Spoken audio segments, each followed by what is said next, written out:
Hello students, genetics की ongoing series में एक और नया लेक्चर ऐड करते हुए हम वापस हैं। तो बच्चे, आज हम करेंगे multiple एलीलिज्म which is another case of deviation from Mendelism. तो मेंडलिज्म जो आपने किया था उससे जो डेविएशंस थी उसका केस एक आपने किया, इनकम्प्लीट डोमिनेंस। तो आज हम करेंगे मल्टीपल एलीलिज्म। तो सबसे पहले यहाँ पे हम वर्ड आ रहा है एलीलिज्म। तो पहले हम एलील देखते हैं, एलील क्या है। बच्चे, मेंडलिज्म में आपने किया था कि हर एक ऑर्गेनिज्म में कुछ एक सबस्टांस ऐसा रहता है जो हर एक कैरेक्टर को कंट्रोल करता है, ठीक है। And it occurs in pair.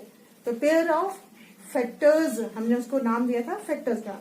तो फैक्टर को ही बाद में एलिलोमॉर्फ्स या फिर एलील्स कहा गया, ठीक है। तो वही फैक्टर्स जो हर एक ऑर्गेनिज्म में एक कैरेक्टर को कंट्रोल करने के लिए दो कॉपीज में प्रेजेंट हैं, उन्हीं फैक्टर्स को बाद में एलिलोमॉर्फ्स या एलील्स का नाम दिया गया, ठीक है।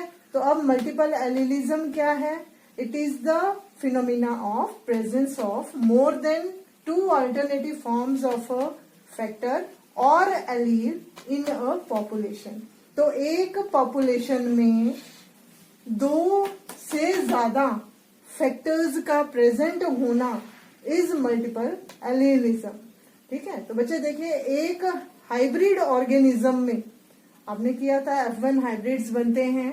तो हाइब्रिड ऑर्गेनिज्म में दो अल्टरनेटिव फॉर्म्स प्रेजेंट होती हैं एलील्स की या फैक्टर्स की। जैसे हाइट का केस हमने किया था, हाइट के केस में एक कैपिटल टी और एक स्मॉल टी प्रेजेंट था, ठीक है। तो एक हाइब्रिड ऑर्गेनिज्म में एट अ टाइम दो ही एलील्स प्रेजेंट होंगी, या एक होमोजाइगस ऑर्गेनिज्म में एट अ टाइम दो ही एलील्स प्रेजेंट होंगी, ठीक है। लेकिन एक पॉपुलेशन में अगर हम बात करें तो पॉपुलेशन में दो से ज्यादा फॉर्म्स प्रेजेंट हैं एलील्स की, ठीक है।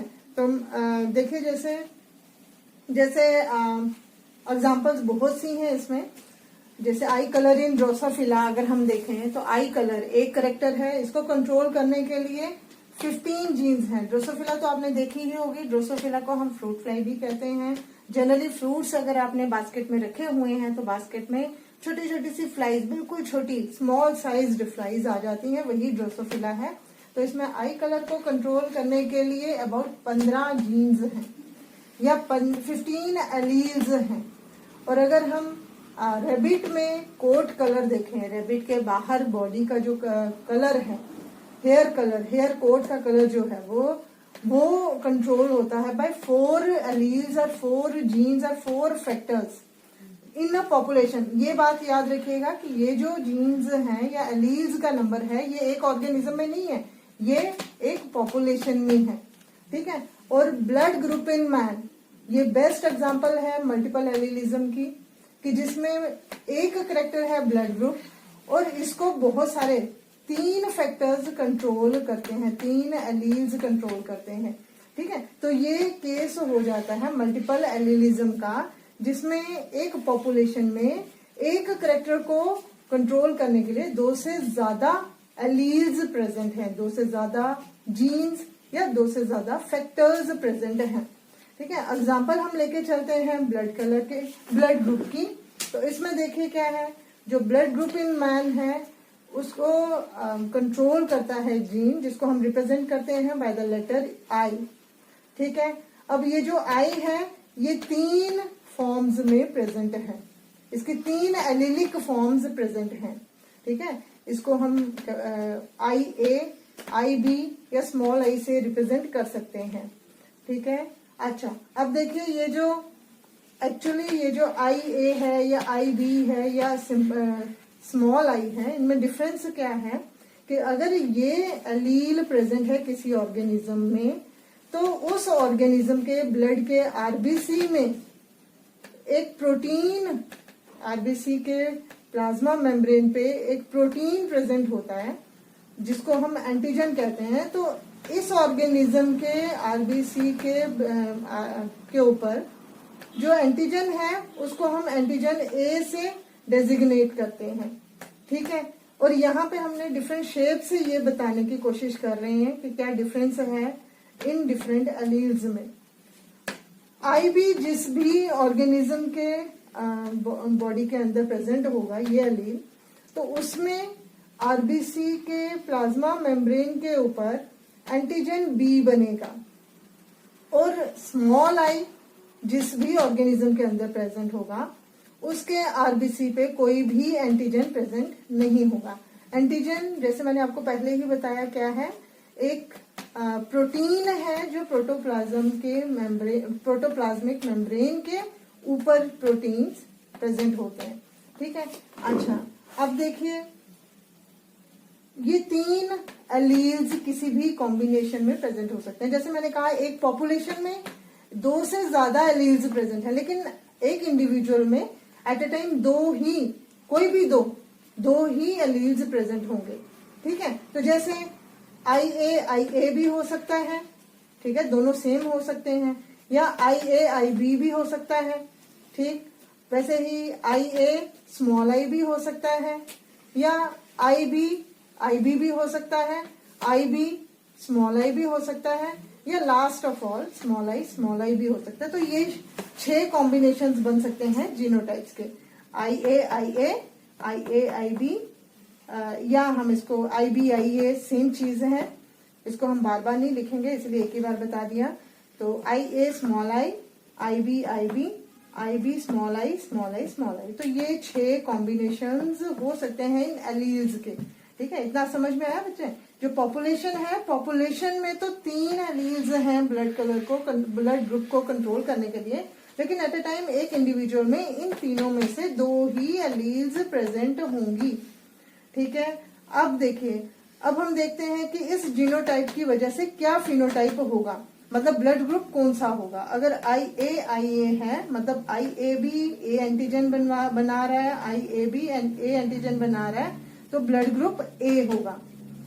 और अगर IAIB है तो दोनों एंटीजन्स बनेंगे, ब्लड ग्रुप AB होगा। क्योंकि देखिए हमने कैपिटल लेटर्स में जो एलील्स लिखे हैं, आपने अगर लास्ट टाइम का अच्छे से समझा है, याद किया है, तो कैपिटल लेटर्स हम उन्हीं एलील्स को हम कैपिटल लेटर से रिप्रेजेंट करते हैं जो डोमिनेंट होते हैं। ठीक है, तो क्योंकि IA और IB दोनों डोमिनेंट हैं, ये दोनों अपने आप को एक्सप्रेस करते हैं, तो ब्लड ग्रुप कैसा होगा, AB होगा।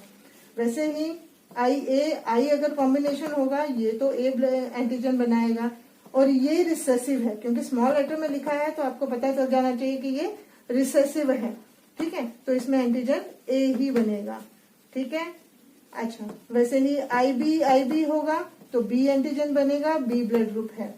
IBI है तो B ब्लड ग्रुप बनेगा। ठीक है, और अगर स्मॉल आई है तो O ब्लड ग्रुप बनेगा।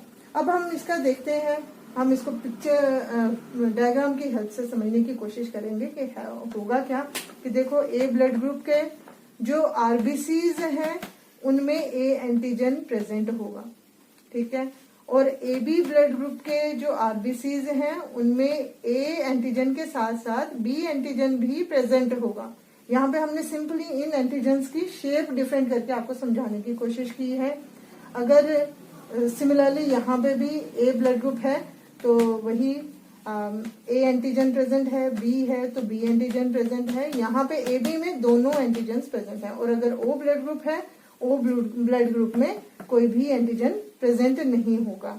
तो देखिए यही चीज जो हमने यहाँ पे डायग्रामेटिकली रिप्रेजेंट की है, यहाँ पे हम इसको वर्ड्स में, लेटर्स में आपको एक्सप्लेन करने की कोशिश करें कि इसमें एंटीजन, इसमें फर्स्ट केस में A, सेकंड में A एंड B दोनों हैं।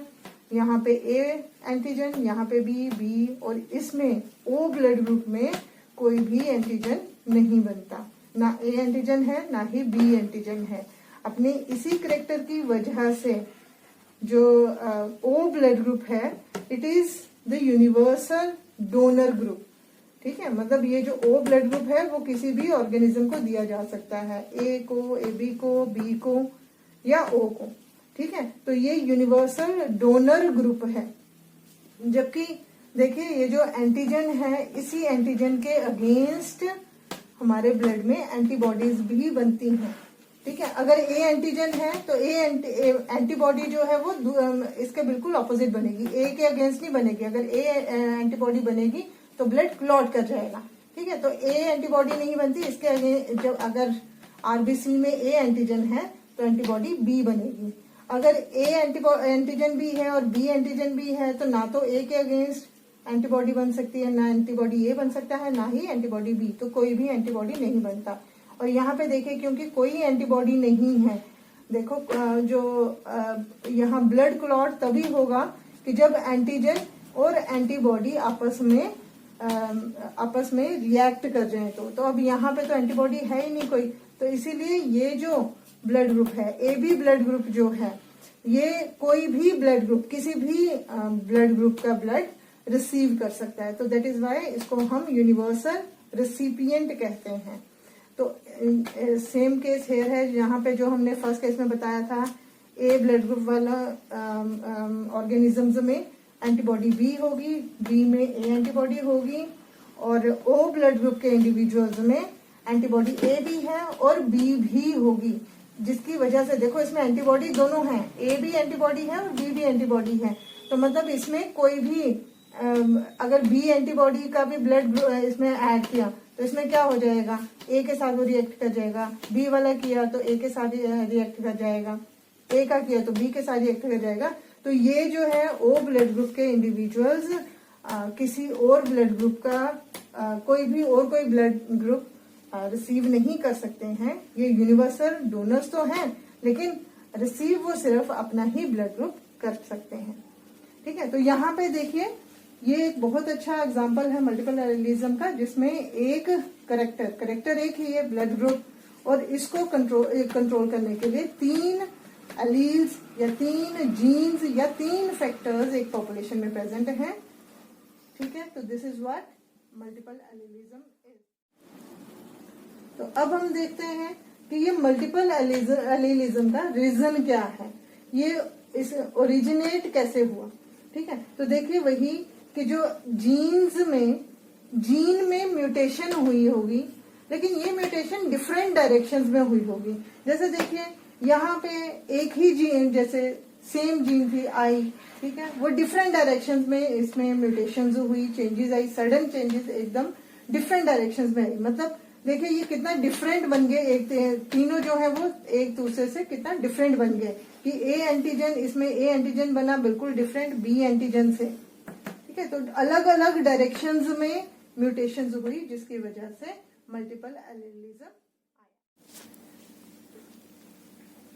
अब जो नेक्स्ट डेविएशन आ रही है मेंडलिज्म से, वो आ जाती है कोडोमिनेंस।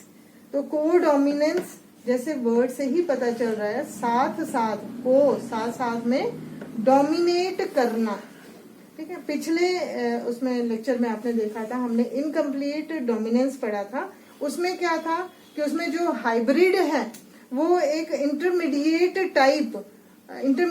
फिनोटाइप शो करता है, मतलब दोनों पेरेंट्स का मिला जुला इफेक्ट वो शो करता है। लेकिन यहाँ कोडोमिनेंस में क्या है कि F1 हाइब्रिड जो है वो नीदर ऑफ द पेरेंट्स, ना तो वो अपने पेरेंट्स के जैसा होगा, ठीक है, और ना ही वो इंटरमीडिएट करेक्टर शो करेगा, वो एक नया अपना करेक्टर शो करेगा, अपना नया फिनोटाइप शो करेगा। तो codominance is the condition in which 2 alleles in a hybrid neither show dominant recessive behavior nor show intermediate condition। और जबकि वो जो नया वो है F1 हाइब्रिड जो है वो उसमें दोनों फैक्टर्स अपने आप को एक्सप्रेस कर रहे हैं साइमल्टेनियसली, तो दोनों का जो इफेक्ट है वो सामने आता है। अब देखिए यहाँ पे अगर आप देखें ब्लड ग्रुप भी एक अच्छा एग्जांपल हो सकता है कोडोमिनेंस का। यहाँ पे आप देखिए IA IB ये दोनों एलील्स डिफरेंट हैं, लेकिन ये दोनों कोडोमिनेंट हैं, दोनों at a time same time में अपने आप को एक्सप्रेस कर रही हैं। ठीक है, जब दोनों इकट्ठे प्रेजेंट हैं, मतलब हेट्रोजीनस कंडीशन में प्रेजेंट हैं, तो दोनों अपने आप को एक्सप्रेस कर रही हैं। मतलब एंटीजन ए भी बन रहा है, एंटीजन बी भी बन रहा है, ना तो वो ए टाइप से रिजेंबल कर रहा है, होमोजाइगस ए टाइप से रिजेंबल कर रहा है, ना ही होमोजाइगस बी टाइप से रिजेंबल कर रहा है, मतलब वो ना ही वो इंटरमीडिएट है। ऐसा भी नहीं है कि ए और बी के बीच का कोई चीज यहाँ पे एक्सप्रेस हो रही है, ऐसा बिल्कुल नहीं है। तो ना ही वो ए से रिजेंबल कर रहा है, ना ही वो बी से रिजेंबल कर रहा है, ए और बी दोनों एक्सप्रेस हो रही हैं यहाँ पे। तो कोडोमिनेंस की एक एग्जांपल तो ये है।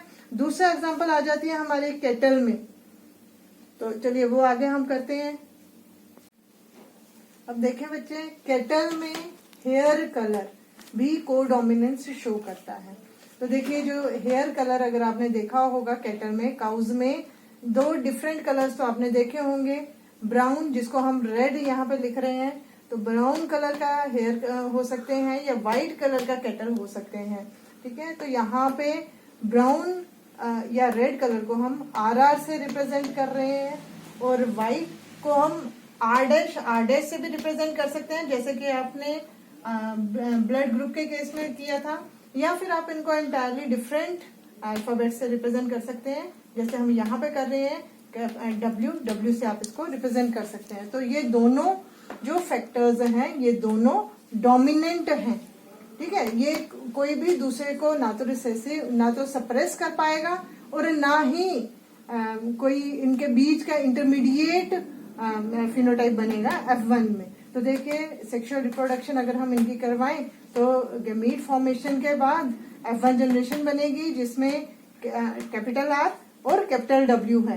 तो ये जो फैक्टर्स हैं ये दोनों डोमिनेट कर रहे हैं। जैसे मैंने पीछे आपको अभी को डोमिनेंस के बारे में बताया, तो ये दोनों डोमिनेंट है और साइमल्टेनियसली अपने आप को एक्सप्रेस कर रहे हैं, जिसकी वजह से जो कैटल बनेंगे F1 जनरेशन में वो ना तो ब्राउन कलर्ड होंगे ना ही व्हाइट कलर्ड होंगे, जबकि दोनों ये कलर्स अपने आप को एक्सप्रेस करेंगे and you will get spotted cattle. मतलब आपने देखा होगा ब्राउन कलर की कैटल होती है, बीच में व्हाइट कलर के स्पॉट्स होते हैं, या व्हाइट कलर की कैटल होती हैं उनके बॉडी में बीच में ब्राउन कलर के स्पॉट्स होते हैं। तो ऐसे स्पॉटेड ऑर्गेनिजम्स बनेंगे, स्पॉटेड कैटल बनेंगे। तो ये यहाँ पे कोडोमिनेंस शो हो रही है। अगर हम इसकी F2 जनरेशन देखें तो इसमें सेम ऑर्गेनिजम्स में जब हम सेल्फिंग करवाएंगे, मतलब रोन कलर्ड या स्पॉटेड ऑर्गेनिजम्स में जब हम इनमें सेल्फिंग करवाएंगे तो डिफरेंट गैमीट्स बनेंगे। हर एक ऑर्गेनिज्म दो तरह के डिफरेंट गैमीट्स बनाएगा, और फाइनली F2 जनरेशन में red is to roan is to white की अगर हम ये रेशो देखें तो 1:2:1 की रेशो में ये तीनों फिनोटाइप्स आएंगे। तो चलिए बच्चे, आज मैं आपको होम असाइनमेंट देती हूँ, क्वेश्चन देती हूँ। You have to find out the progeny of parents. One parent is with blood group O and the other one is with blood group O AB। ठीक है, तो एक ऑर्गेनिज्म, एक जो पेरेंट है वो O ब्लड ग्रुप वाला है और दूसरा पेरेंट जो है वो AB ब्लड ग्रुप वाला है। तो इन दोनों को आपने क्रॉस करके देखना है कि इन दो पेरेंट्स के प्रोजेनी कौन से ब्लड ग्रुप की आती है। ठीक है, तो आप अपना आंसर्स कमेंट बॉक्स में भेज सकते हैं, सॉल्यूशन आप लिख के, या अगर कोई डाउट है तो वो भी आप कमेंट सेक्शन में भेजें, अगर मैं उसको चेक कर लूंगी। Thank you.